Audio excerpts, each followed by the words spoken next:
Aba, may good news pa po tayo, Light Maze. Muling binigyan ng parangal ang Light TV at iba pang personalidad ng istasyon sa Philippines Finest Business Awards and Outstanding Achievers sa Quezon City.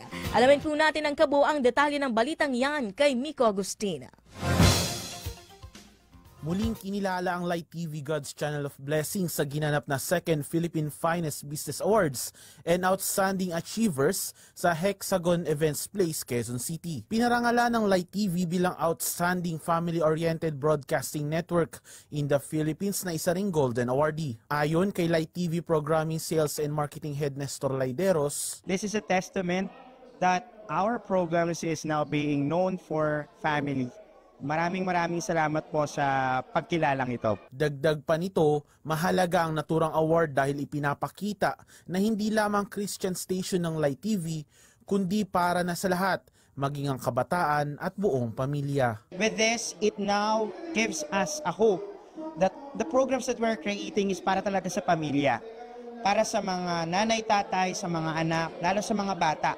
Yung mga programa mula sa pinakamatanda hanggang sa pinakabata, pwede nilang panoorin sa Light TV. So this is very unique. Hindi na tayo kilala lang bilang religious or faith-based station, but something like a content that is really for the families. Samantala, kasama rin sa pinarangalan ay sina Laideros bilang Most Trusted Digital Marketing Professional in the Philippines at si Congressman Brother Eddie Villanueva bilang Most Outstanding Public Servant in the Philippines. Para naman kay Bishop Leo Alconga, National President ng Philippine for Jesus Movement, na tumanggap ng parangal ni Villanueva. Ito po ay isang patutuo at pagkakilala ng isang grupo dito sa Pilipinas na si Brother Eddie ay isang tunay na public servant at isang tunay na naglilingkod na ang kanyang puso una ay paglilingkod para sa Diyos at pangalawa ang paglilingkod nito ay naibabahagi niya rin sa ating minamahal na bansang Pilipinas. Nagpasalamat naman si Niro Marcelo, ang awards chairman ng Philippine Finest Business Awards, sa mga nanalo ngayong taon, kabilang na ang ating estasyon at ni Congressman Villanueva. Isa po kayong inspirasyon sa ating mga mamayang Pilipino.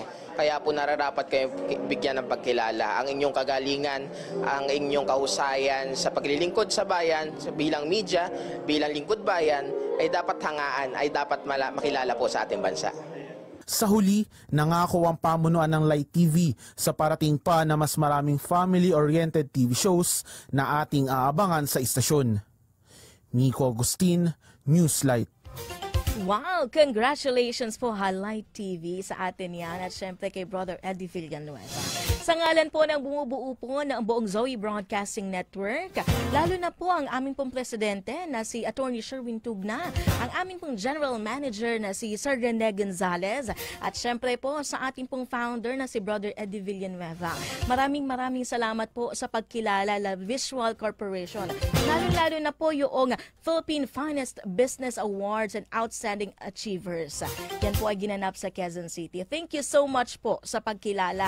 Lalo na po 10 ng aking pong kasamahan dito sa Newslight at sa Light TV Radio. Salamat po at praise God, glory to God sa inyo pong mga pagkilala. Hello.